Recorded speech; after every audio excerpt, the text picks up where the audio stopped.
Thanks for staying with us. We're going to start with the nation. Treason. Police placed 20 million naira bounty on Briton and Nigerians. Investors in $500 million First Bank, FGN bond to get allocation on Friday. Tinubu administration committed to security of Nigerian says Shetima. Oyo to deploy 20 CNG buses given by the federal government. Woman held in Canada for threatening to poison Nigerians. And ex-president Yar'Adua's mom dies at 102 in Katsina State. Okay. Okay, so major headline.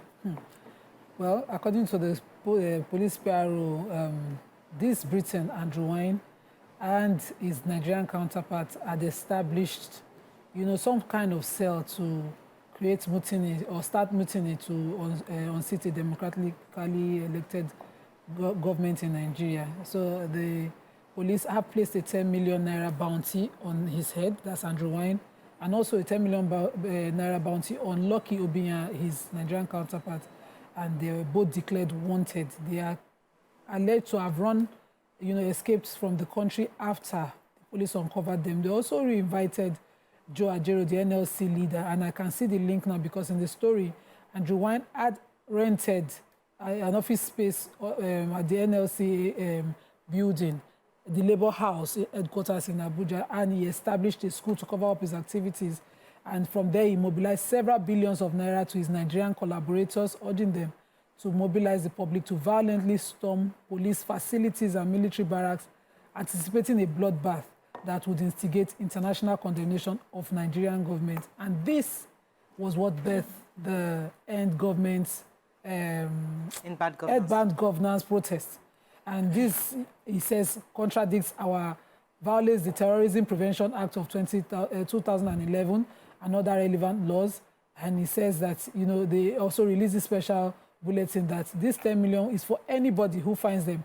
It reads, if seen, arrest and hand over to the nearest police station, the Office of the Deputy Inspector General of Police, Department of Force Intelligence Headquarters, Abuja. And I'm worried about how, how very porous our country is right now, not just our borders, that, we can have somebody come here while they are claiming to be the other climbs, or what they call them? Sena climbs. Sena climbs. And then they come here and, instigate these kind of things, yes. Following extensive investigation. And I'm surprised on Twitter that people are questioning the allegations of mutiny. But when they do them for America the other time, when Trump people do them, we called it a Sena climb. It's either we want our country to work or we do not want it to work. Right. We have to choose a side. Let's take another story in the nation. So I have the Canadian-Nigerian woman, Amaka Sonberger, or Beggar, I don't know. She said the story says she was scheduled for arraignment in court yesterday following her arrest by the Toronto police for allegedly making hate-motivated threats against members of the Nigerian community. We know how the story went viral. So Sonberger, who was 46, was apprehended on Sunday following an investigation into an online content she had posted August 25th, where she was threatening violence against specific members of the Nigerian community. And they charged her with uttering threats. She'll be facing a judge at the Ontario Court of Justice. The case is being treated as a suspected hate-motivated offense with the Toronto Police Hate Crime Unit, which was involved in the investigation. And they wrote and said, Toronto police have arrested a woman in connection with a suspected hate-motivated threats investigation. The arrest follows a report received on August 28, 2024, regarding a threatening incident. Authorities allege that on or around August 25, 2024, Amaka Sonberger, 46 of Toronto, posted online content threatening the lives of specific members of the Nigerian community. So she's been taken into custody September 1 and charged with the uttering threats, and very soon she'll be in court. And I think she had made another post saying that she was a Canadian citizen, and so nothing would happen to her. Now she has to see that everybody would bear the consequences of what they say and do. Okay, so I have the ex-president Yar'Adua's mom story. They said the mother of the late President Umaru Musa Yar'Adua, Hajia Dada Musa Yar'Adua, has died. She died at the age of 102. They said the friend of the Yar'Adua's family, Hamza Saulaha, confirmed the death. And he said Hajia Dada Yaradua died at her residence at Yaradua in Katsina State after a brief illness. She survived by 4 children, including the senator representing Katsina Central, Abdulaziz Musa Yaradua. And they said they're going to do the burial, I think, in the afternoon or so. So the federal government yesterday handed over 20 compressed natural gas to the Oyo State government.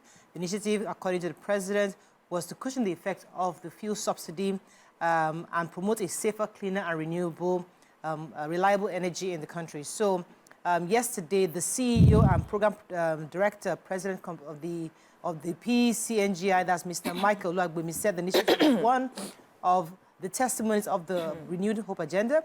He said the president was concerned about making life easy for Nigerians, having discovered the importance of transportation. So, according to him, the deployment of the buses was to end the era of enriching the rich alone, from whom he described as cabitocrats, for the benefit of everyone. He said the compressed natural gas was a source of fuel abundance in Nigeria to ameliorate hardship. So, the Oyo State government has gotten 20, and hopefully they're going to be deploying more across the nation. Moving on quickly now to the Punch. PDP governors Wike may clash as National Working Committee meets on Wednesday. Picture story here. Hunger protest. Briton denies fleeing as court remands 10. Arrested Canada-based woman threatening Yoruba risks 2-year jail. Tinubu meets Jinping today and signs bilateral agreements. External debt servicing rises to $2.78 billion, says CBN report. Hospitals, tertiary institutions, electricity subsidy may gulp 188 billion naira. NNPCL may stop petrol import as depots price nears 1,000 naira per litre. And petrol will be exported if marketers boycott products, says Dangote Refinery. Okay, I have Dangote Refinery. So the vice president of the oil and gas at Dangote Industries Limited, Deva Kumar Edwin, was on a show, a breakfast show on Monday, where he said, when he was asked, that whether their newly produced refined petrol will be sold within the country, and he said, we have been exporting aviation fuel, we've been producing kerosene, we've been producing diesel, and yesterday we started with PMS. But, so the good news is that we have started producing, and we hope that locally we will take care of the market.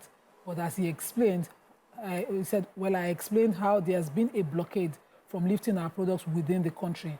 Traders have been trying to block it. So now we have been exporting our petroleum products, but we're ready to jump in as much as possible.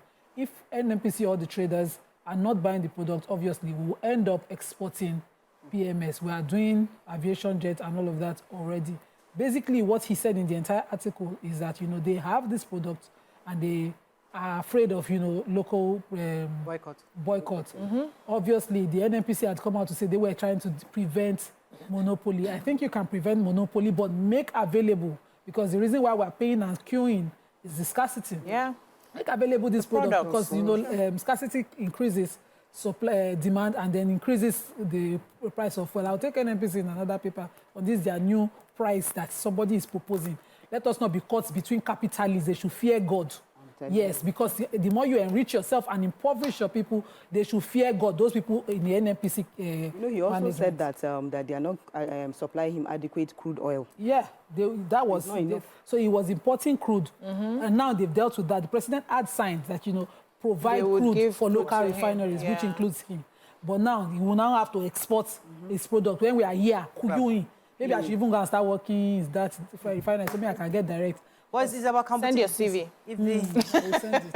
CV. If the marketers, if some marketers choose to buy from him, they'll get it at a cheaper price, hopefully. And they can so let the market forces determine that. We'll see how that goes. Another story. Do we have time for another story before we go? Oh, let's go on a short break. Sorry, let's go on a break. We'll be right back. All right.